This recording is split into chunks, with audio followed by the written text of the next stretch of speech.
राम राम जी भाई सारिया ने। तो आप सबका स्वागत है कक्षा 10वीं के होनहार छात्रों। आज हमारी इस कड़ी में 17वें दिन की शुरुआत हो रही है आपके साथ, और बोर्ड में मिशन 100 का सपना साकार करेंगे हम और आप साथ में मिलकर। तो बने रहे अपने सपने को साकार करने के लिए हमारे 45 डेज के स्मार्ट वर्क के साथ। तो दिन 17 आज बात करेंगे प्रश्न संख्या 3 मॉड्यूल पेपर में। प्रश्न संख्या 3 का पहला सवाल है।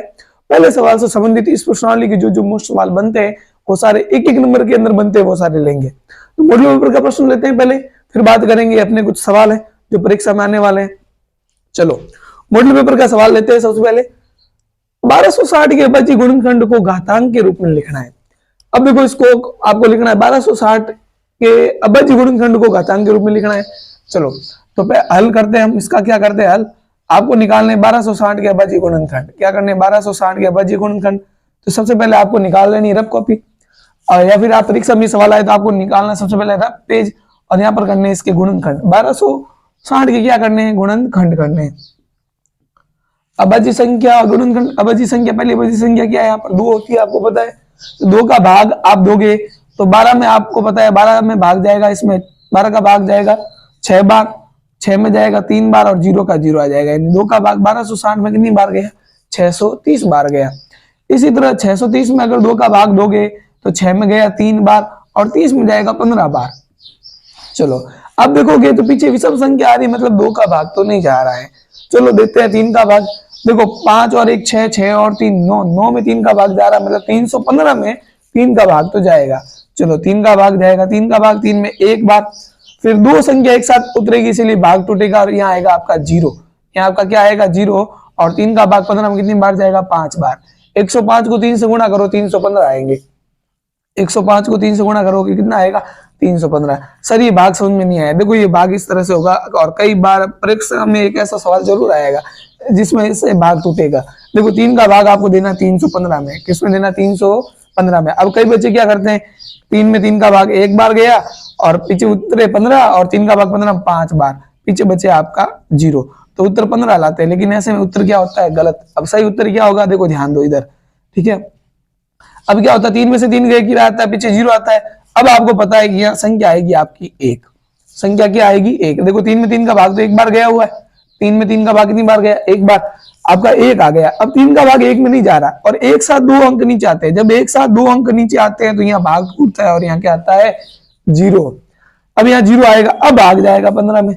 तो 3 का भाग 15 में कितनी बार गया, 5 बार गया। कितनी बार गया, 5 बार। 3 पंजे 15, पीछे कितना बचा, 0, यानी 105। कितना आएगा आपका, 105। वापिस अब 3 का भाग दोगे तो 3 का भाग 10 में गया 3 बार, 6 मतलब 1 बचा, 1 और 5 हो गए 15, और 15 में 3 का भाग गया 5 बार। और 35 में तो आपको पता है किसका भाग जाता है, 5 का, और कितनी बार जाता है, 7 बार। और 7 में 7 का भाग कितनी बार जाएगा, 1 बार। इसके अभाज्य गुणनखंड को आपको घातों के रूप में लिखना है। तो पहले आप देखो 2 कितनी बार आ रहा है, 2 बार, तो 2 की घात क्या लिख दी, 2। 3 कितनी बार आ रहा है, 2 बार, तो 3 की घात कितनी लिख दी, 2। इंटू 5 कितनी बार आ रहा है, 1 बार। 7 कितनी बार आ रहा है, 1 बार। ये हो गया इसका आंसर, ये हो गया इसका आंसर। ऐसे एक लाइन में आपको आंसर खत्म करना है, ठीक है। और ये आप रफ कॉपी में, आपको ये काम जो है वो रफ कॉपी में करना है। पहले का आंसर आ गया, ये मॉडल पेपर का क्वेश्चन था। अब करेंगे अपने कुछ सवाल, बने रहे वीडियो के साथ में। चलो देखो 1 नंबर के अंदर सवाल है, सबसे छोटी अभाज्य संख्या और सबसे छोटी भाज्य संख्या कैसे अब ज्ञात करना है। तो देखो हल ज्ञात करते हैं। सबसे पहले लिखते हैं सबसे छोटी अभाज्य संख्या। आपको पता है सबसे छोटी अभाज्य संख्या क्या होती है, सबसे छोटी संख्या, सबसे छोटी अभाज्य संख्या, सबसे छोटी अभाज्य संख्या। और आपको ज्ञात करनी है सबसे छोटी भाज्य संख्या, सबसे छोटी भाज्य संख्या, सबसे छोटी अभाज्य संख्या और सबसे छोटी भाज्य संख्या। अभाज्य संख्या और भाज्य संख्या, अभाज्य संख्या और अभाज्य संख्या। चलो अब सबसे छोटी अभाज्य संख्या होती है आपकी 2, क्योंकि 0 और 1 नहीं तो भाज्य संख्या होती है, नहीं अभाज्य संख्या होती है। अभाज्य संख्या आपकी शुरू होती है 2, मतलब ऐसी संख्या जिसमें किसी का भाग नहीं जाता। 3 में भी किसी का भाग नहीं जाता। 4 में आप देखोगे तो 2 का भाग जा रहा है। देखो 1 का भाग तो सभी में जाएगा, उस संख्या का भाग उसी संख्या में सभी में जाएगा। तो 2 का भाग सिर्फ 2 में जाता है और 1 का जाता है, मतलब अभाज्य संख्या। 3 का भाग सिर्फ 3 और 1 में एक का भाग जाता है 3 में, तो वो भी अभाज्य संख्या है। 4 में देखोगे तो 4 का भाग जा रहा है, 1 का जा रहा है, इसके अलावा 2 का भी जा रहा है, तो 4 जो होगी आपकी पहली या सबसे छोटी भाज्य संख्या होगी, क्या होगी? 4। अब आपको इनका निकालना है एचसीएफ। तो आप देखोगे 2 के टुकड़े तो क्या होते हैं? 2 इंटू 1 होता है, और 4 के टुकड़े निकालोगे तो आप क्या होते हैं? 2 इंटू 2। इन दोनों में देखोगे तो आपकी कॉमन क्या मिल रहा है? 2। तो एचसीएफ जो होगा इन दोनों का एचसीएफ जो होगा वो क्या होगा आपका? 2 होने वाला है। चलो, इसी तरह सवाल पूछ सकता है कि प्रथम 2 अभाज्य संख्याओं का गुणनफल। तो प्रथम 2 अभाज्य संख्या कौन कौन सी? 2 और 3। इनका एचसीएफ कोई गुणे में नहीं है, तो एचसीएफ क्या होगा? 1। ऐसे कैसे सवाल पूछ सकता है? प्रथम 2 भाज्य संख्याओं का गुणनफल, तो प्रथम 2 भाज्य संख्या कौन सी? एक तो 4 और दूसरी कौन सी है? 6। तो इन दोनों का एचसीएफ क्या होगा? इसके टुकड़े हो गए 2 इंटू 2, इसके टुकड़े हो गए 2 इंटू 3, तो इनका एचसीएफ भी कितना होगा? 2 होगा। तो सवाल ऐसे कैसा भी बन सकता है, आपको सवाल के लिए तैयार रहना है। चलो नेक्स्ट प्रश्न में बढ़ते हैं आगे। चलो देखो सवाल आ गया, 10, 15, 20 का एचसीएफ एलसीएम ज्ञात करना है। चलो आपको ज्ञात करना है 10, 15 और 20 का एचसीएफ और एलसीएम। तो क्या करेंगे? पहले इनके टुकड़े करेंगे।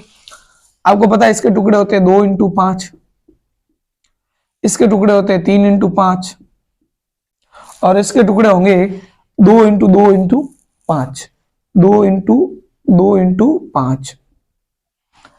अगर आप इसको घातांक के रूप में लिखोगे तो इसकी कोई घात नहीं है, तो यहाँ आएगा 2 इंटू 5, इसकी भी कोई घात नहीं है, तो यहाँ आएगा 3 इंटू 5, और यहाँ अगर घातांक के रूप में लिखोगे तो 2 कितनी बार है? 2 बार, तो 2 की घात 2 इंटू 5।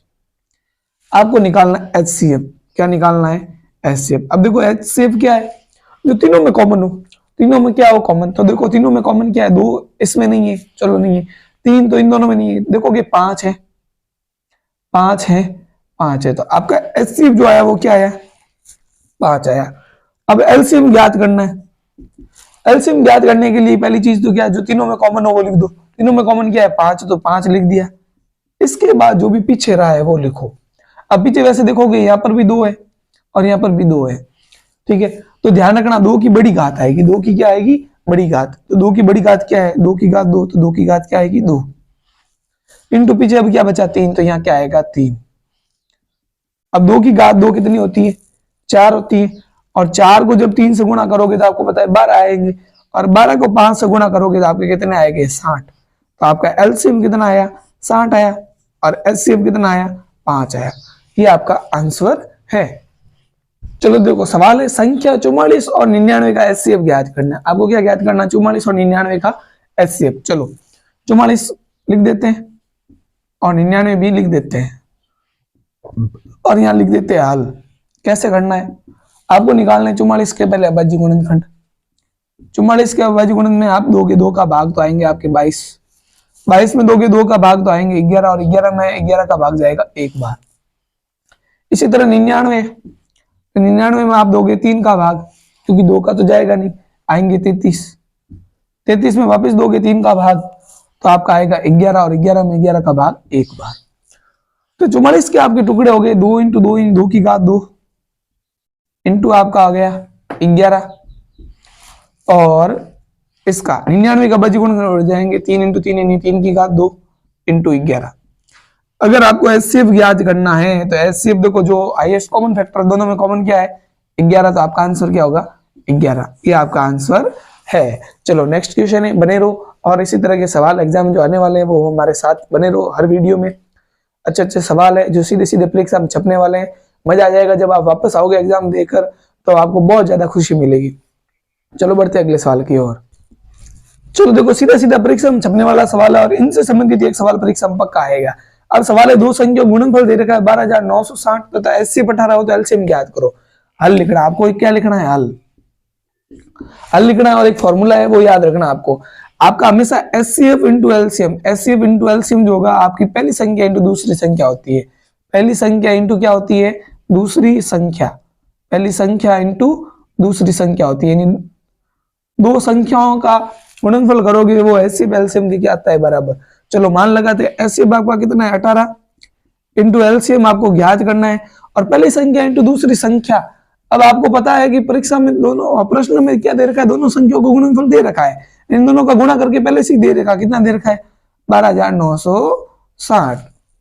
चलो आपको ज्ञात करना है एलसीएम, तो कुछ नहीं करना है, इंटू की संख्या क्या जाएगी बट्टे में, और 12,960, 960 में भाग देना है 18 का। किसका भाग देना है? 18 का। चलो या तो 18 का भाग डायरेक्ट दो, या दो से काटो, चलो 2 का भाग देते हैं इसमें। 12 में गया 6 बार, 9 में जाएगा 4 बार, पीछे बचेंगे 1 के 16 हो जाएंगे, 16 में जाएगा 8 बार, और 0 का 0। इन इसमें भाग गया 6480 बार, और इसमें जाएगा 9 बार। अब देखो 3 का भाग देते हैं, 3 का भाग 6 में कितनी बार गया? 2 बार। 4 में जाएगा 1 बार, पीछे बचेगा 1, 18 में जाएगा 6 बार, और 0 का 0, और इसमें भाग कितनी बार गया? 3 बार। और 3 का भाग आप दोगे 2160 में, तो 3 का भाग है आपको पता है 21 में कितनी बार जाएगा? 7 बार जाएगा, और 3 का भाग 60 में कितनी बार जाएगा? 20 बार जाएगा। तो आपका एलसीएम जो है वो आएगा कितना? 720 आ जाएंगे। तो एक एक नंबर के सारे सवाल हो चुके हैं। और ध्यान रखना एक बात और मैं कह देता हूं कि जो एक एक नंबर के सवाल मैंने यहाँ करवाए हैं इस प्रश्नावली के, और एक एक नंबर के जो अबसद करवाए हैं, तो उसमें वो चेंज हो सकता है। कैसे चेंज हो सकता है? कि अबसद वाले सवाल बनकर 1 नंबर के अंदर आ जाए, और 1 नंबर वाले जो सवाल यहाँ करवाए वो आ जाए आपके अबसद के अंदर। तो इस बात का ध्यान रखना। बाकी सवाल ये कि ये रहने वाले हैं आपके, ठीक है। चलो फिर कल का इंतजार करना है वापस अगले वीडियो के लिए। धन्यवाद आप सबका।